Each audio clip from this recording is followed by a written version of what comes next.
After a series of sad news on the Catholic Church, the coming of Pope Francis serves as the catalyst to change in the Vatican as well as in the Universal Church.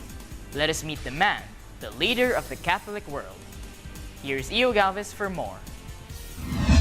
Born Jorge Mario Bergoglio, Pope Francis was elected on the 13th of March this year following the resignation of Pope Benedict XVI. He marked the many firsts for the papacy: the first Pope from the Americas, first Pope from the Southern Hemisphere, first Jesuit Pope, and the first non-European Pope since Gregory III. He is also the first Pope to choose the name Francis. Hailing from Buenos Aires in Argentina, Pope Francis was born into two Italian parents. He earned his pay by working many jobs, including chemical technician, nightclub bouncer, and as a janitor, before joining the Jesuits as a novice on March 1958, and officially inducted as a Jesuit 2 years later.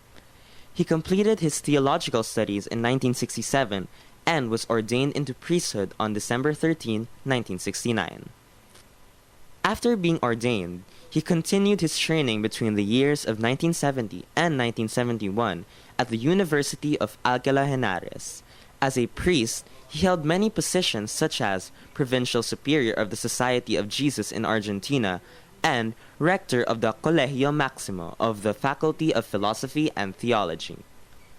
Bergoglio was named Auxiliary Bishop of Buenos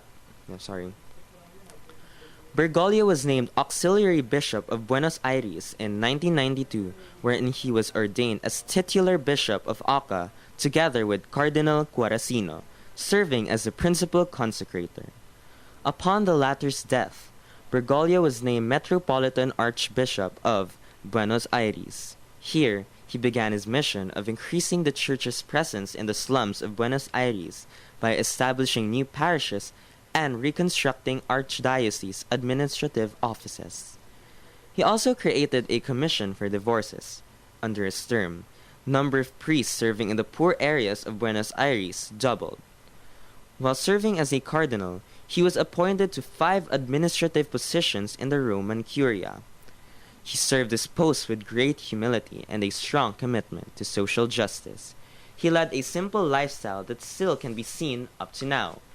Rather than have someone drive for him, Bergoglio chooses to take public transportation and cook his own meal. Served character, he was a reference point during the financial crisis in Argentina due to his strong stance on economic issues.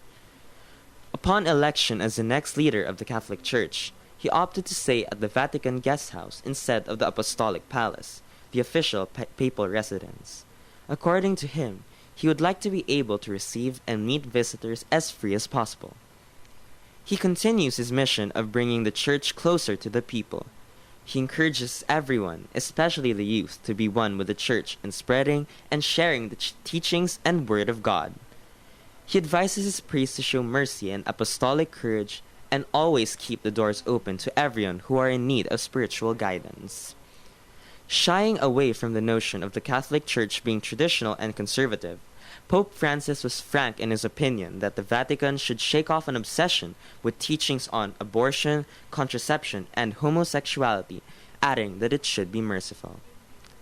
Now that the world is experiencing a lot of tragedy, Pope Francis leads the Catholic Church to be the beacon of light and comfort for those who are hurting. And because of his evangelical mission, Pope Francis was named Time Magazine's Person of the Year. Although not seeking fame, Pope Francis was very thankful for the recognition, and he considers it to be a very positive sign.